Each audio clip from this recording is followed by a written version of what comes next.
तो नमस्कार साथियों, वासनीति आईएएस की ऑनलाइन क्लास में आपका स्वागत है।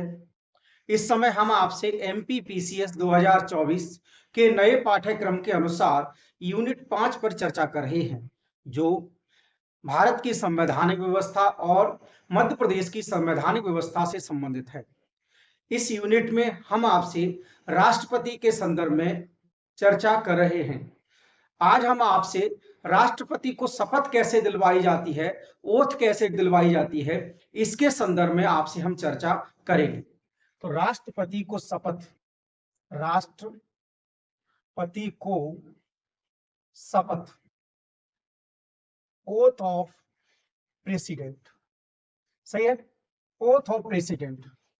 तो जो भारत का राष्ट्रपति बनता है, राष्ट्रपति को जो शपथ है वह वह अनुच्छेद 60 या संविधान की अनुच्छेद 60 के तहत उसको शपथ दिलवाई जाती है। किसके तहत शपथ दिलवाई जाती है? सही है। अगली बात, राष्ट्रपति को जो शपथ दिलवाई जाती है उसका जो प्रारूप है वह अनुसूची 3 में नहीं दिया गया है। जैसा कि आप जानते हैं कि अनुसूची, संविधान की अनुसूची जो 3 है वह है प्रमुख पदाधिकारियों की शपथ से संबंधित है, लेकिन वहां पर राष्ट्रपति क्या है, अपवाद है। अर्थात राष्ट्रपति की शपथ का प्रारूप अनुसूची 3 में नहीं दिया गया है। अर्थात इसका जो प्रारूप है वह है अनुसूची 3 में नहीं है, अनुसूची 3 में नहीं है, बल्कि राष्ट्रपति की शपथ का प्रारूप इसी अनुच्छेद 60 में दिया गया है। क्या दिया गया है? इसी अनुच्छेद 60 में दिया गया है। प्रारूप कहां दिया गया है? इसी अनुच्छेद 60 में दिया गया। सही है, 60 में ही दिया गया। समझ में आया? किसमें दिया गया? 60 में ही दिया गया। भारत का जो व्यक्ति राष्ट्रपति बनता है उसे जो शपथ है वह सर्वोच्च न्यायालय का मुख्य न्यायाधीश दिलवाता है। कौन शपथ दिलवाता है? शपथ जो है वो कौन दिलवाता है? सही है, भारत का के सर्वोच्च न्यायालय, क्या? सुप्रीम कोर्ट, सर्वोच्च न्यायालय।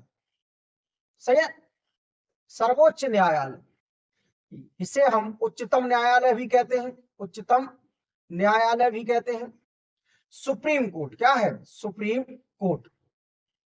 समझ में आया?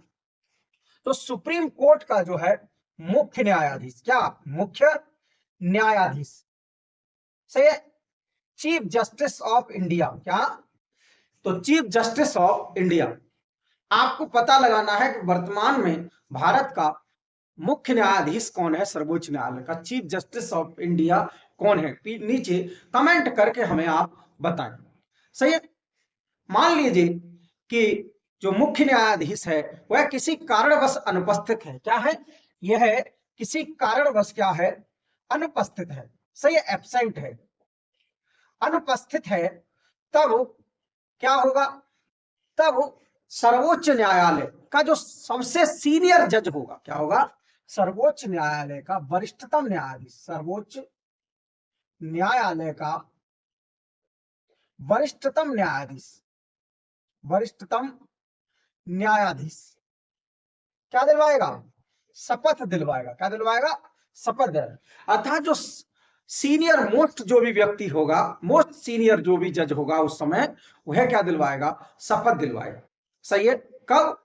जब सीजेआई अर्थात मुख्य न्यायाधीश, सर्वोच्च न्यायालय का जो मुख्य न्यायाधीश है वो यदि अनुपस्थित है तो ऐसी कंडीशन में वरिष्ठतम न्यायाधीश क्या दिलवाएगा? शपथ दिलवाएगा। इसकी शपथ में कहा गया है, राष्ट्रपति की शपथ में क्या कहा गया है कि जो भी राष्ट्रपति बनेगा, सही है, वह अपने कर्तव्यों का, राष्ट्रपति के रूप में जो भी कर्तव्य हैं उन कर्तव्यों का क्या करेगा? सही से पालन करेगा, संविधान का क्या करेगा? रक्षा करेगा, प्रतिरक्षा करेगा, और जनता के कल्याण के लिए निरंतर वह क्या करेगा? प्रयास करेगा। समझ में? तो ये है शपथ का प्रारूप। मुझे उम्मीद है कि आपको शपथ का प्रारूप जो है वह समझ आ गया होगा। सही है, क्या आ गया होगा? शपथ का जो प्रारूप है वह क्या आ गया होगा? समझ में आ गया होगा। सही है, और भी किसी भी प्रकार का आपका डाउट रहता है तो आप नीचे कमेंट करके हमें पूछ सकते हैं। ध्यान रखिए बच्चों, आप यदि हमें कमेंट करके अपने डाउट्स बताएंगे या वीडियो कैसा लगा इसके बारे में बताएंगे तो हमें ये आपका फीडबैक मानूंगा, सही है, फीडबैक पता चलेगा और फीडबैक पता चलने से और बेहतर चीजों को क्या किया जाएगा, सुधारने का प्रयास किया जाएगा। समझ में आ गया? तो मुझे उम्मीद है कि आपको ये समझ में आ गया होगा, सही है। तो वीडियो अच्छा लगा हो तो वीडियो को लाइक करें, शेयर करें, सब्सक्राइब करें। धन्यवाद।